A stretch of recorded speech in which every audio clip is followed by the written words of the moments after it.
How to complain like a badass. Stop whining and start wrecking shit. Nobody listens to a whiner, but a focused, fired-up complaint, that shakes things up. Let's be real. You've been complaining wrong your entire life. You think complaining makes you weak, powerless, or negative. But here's what no one tells you. Strategic dissent is how change happens. Do you find yourself venting endlessly about problems, but never seeing results? Do you bottle up frustrations until you explode in unhelpful ways? Do you think being positive means staying silent about things that are genuinely wrong? You've been lied to about what effective complaining looks like. When done right, complaining isn't whining, it's leadership, it's advocacy, it's how you turn problems into progress. Today, we're transforming your voice from background noise into a force for change. We're covering 5 game changers. First, why most complaints are emotional dumps instead of change strategies. Second, the anatomy of strategic complaining that commands attention. Third, why timing can make or break your message. Fourth, how to ditch passive-aggressive tactics for direct power. And fifth, why proposing solutions separates leaders from whiners. 1. Most complaints are emotional dumps, not change strategies. Here's something that might sting. If you're just venting without a point, you're background noise. Most people complain to feel better, not to create change. They dump their emotions on whoever will listen, but they never actually work toward solving the problem. Emotional dumping looks like this. This job is terrible. My boss doesn't appreciate me. Everything is unfair. I hate coming to work. They don't know what they're doing. This place is a disaster. It's a stream of frustration with no direction, no specificity, and no call to action. Strategic complaining looks like this. The current project timeline is unrealistic given our resources.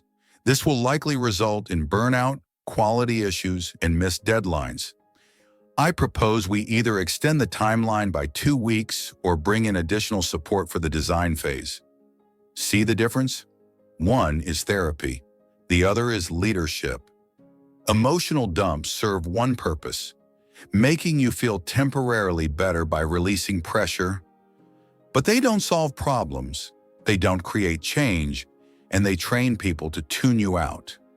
When you complain without purpose, you become the person others avoid because they know you're just going to unload your stress on them. Strategic complaints serve a different purpose, identifying problems and catalyzing solutions. They're not about making you feel better. They're about making things better. They're focused, specific, and actionable. If you want your voice to matter, you have to complain with intention. Ask yourself, am I sharing this to vent, or am I sharing this to create change? If it's just to vent, find a therapist, a journal, or a close friend. If it's to create change, craft your message strategically. 2. Strategic complaining is power. State facts, impact, and solutions. Time to learn the anatomy of a complaint that commands respect. State the facts, explain the impact, and propose what needs to change. No fluff, no drama, no emotional manipulation. Start with facts. What specifically is happening? Not your interpretation, not your feelings about it, not your assumptions about why it's happening, just the observable facts. The meeting started 20 minutes late is a fact. You never respect our time is an interpretation. Next, explain the impact. Why does this matter? What are the consequences of the current situation? How is it affecting results, relationships, or resources? When meetings start late, we lose productive time. People get frustrated and important decisions get rushed. Explains impact clearly. Finally, propose what needs to change. What specific action or outcome would address the problem? Going forward, I suggest we start meetings on time or reschedule if key people are unavailable, offers a clear path forward. This structure works because it's rational, not emotional. It focuses on problems, not personalities. It offers solutions, not just criticism. People can disagree with your proposal, but they can't dismiss your logic. Brené Brown said it perfectly. Clear is kind. Clarity in conflict isn't rude. It's leadership. When you communicate clearly about problems, you give people the information they need to address them. When you communicate emotionally, you give people reasons to dismiss you. Practice this structure until it becomes automatic. Facts, impact, solution. Problem, consequence, proposal, issue, effect, action. This framework transforms complaints from emotional outbursts into professional communications that people actually want to hear. 3. Timing matters. Pick your moment. Here's what most people get wrong. They complain when they're upset, not when they're likely to be heard. Don't fight a battle at 2 a.m. when you're spiraling. Don't bring up problems when everyone's stressed, distracted, or already dealing with other issues. Strategic timing considers the emotional state of your audience, the context of the situation, and the likelihood of productive dialogue. If your boss just got chewed out by their boss, it's not the time to bring up your concerns about the team structure. If your partner just got home from a terrible day, it's not the time to discuss household responsibilities. Wait for moments when people have the emotional and mental capacity to engage constructively. This usually means they're calm, focused, and not dealing with other crises. It often means scheduling the conversation instead of ambushing people with problems. Consider the environment too. Private conversations are usually more effective than public ones for addressing problems. People can save face, speak honestly, and focus on solutions rather than managing their image in front of others. Also consider your own emotional state. If you're angry, hurt, or overwhelmed, wait until you can communicate rationally. Your emotions are valid, but they're not helpful for problem solving. Process your feelings first, then address the issue when you can speak clearly and calmly. Good timing doesn't guarantee a positive response, but bad timing almost guarantees a negative one. Choose your moments wisely and your message is more likely to land effectively. 4. Ditch passive-aggressive tactics. Be direct, clear, and calm.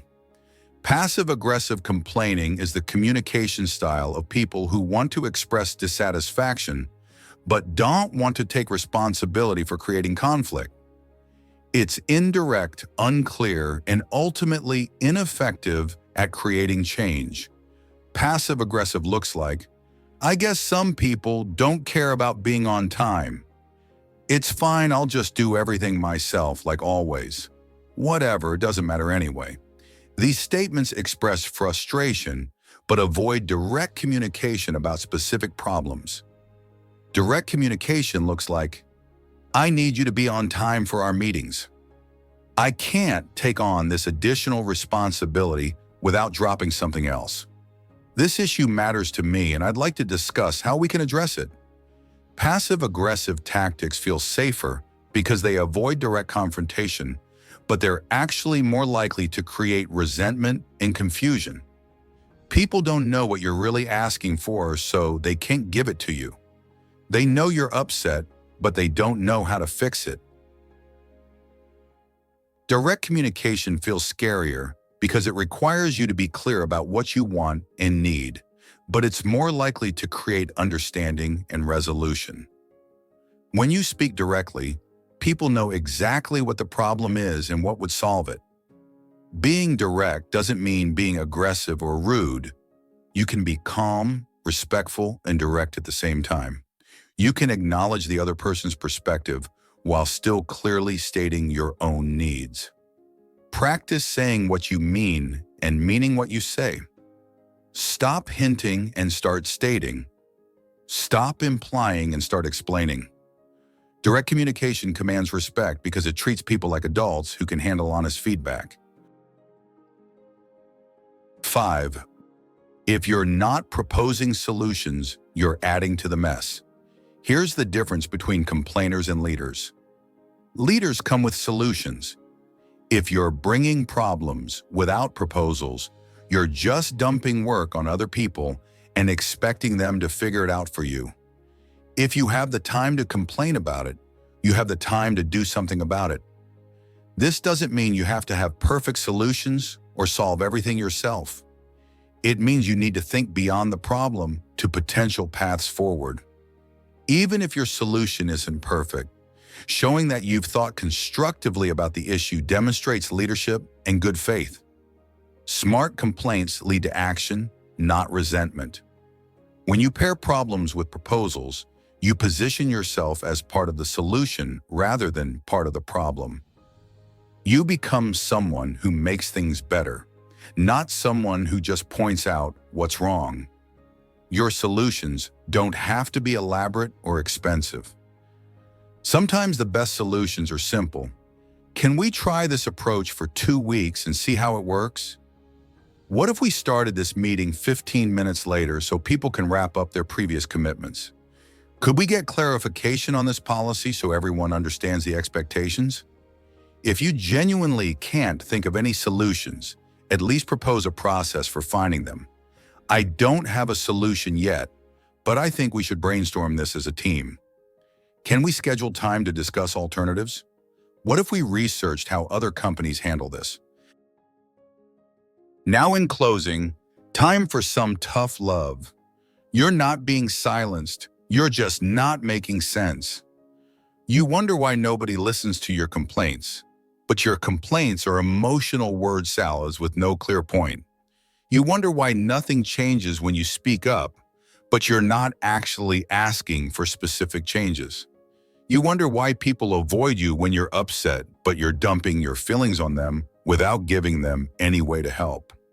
Stop blaming other people for not understanding you when you're not communicating clearly.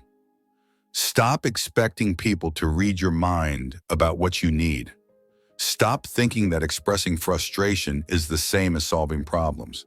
Your voice matters, but only if you use it strategically. Your concerns are valid, but only if you express them effectively. Your problems deserve attention, but only if you present them in ways that make action possible. Speak like someone who deserves a response. Communicate like someone who expects to be heard. Complain like someone who's invested in solutions, not just interested in venting. The world has enough people pointing out problems. It needs more people proposing solutions. Be one of those people. Now here's your challenge for today. Pick one thing you've been whining about, something that genuinely bothers you and could realistically be changed. Rewrite it as a power statement using the framework. What's specifically wrong? Why does it matter? What needs to change? Then say it out loud to someone who can actually do something about it. Not your friend, not your diary, not social media. The person who has the power to address the issue. Stop complaining to feel better and start complaining to create better. Your voice is powerful when you use it purposefully. If this video reminded you that strategic dissent is how change happens, hit that subscribe button and turn on notifications.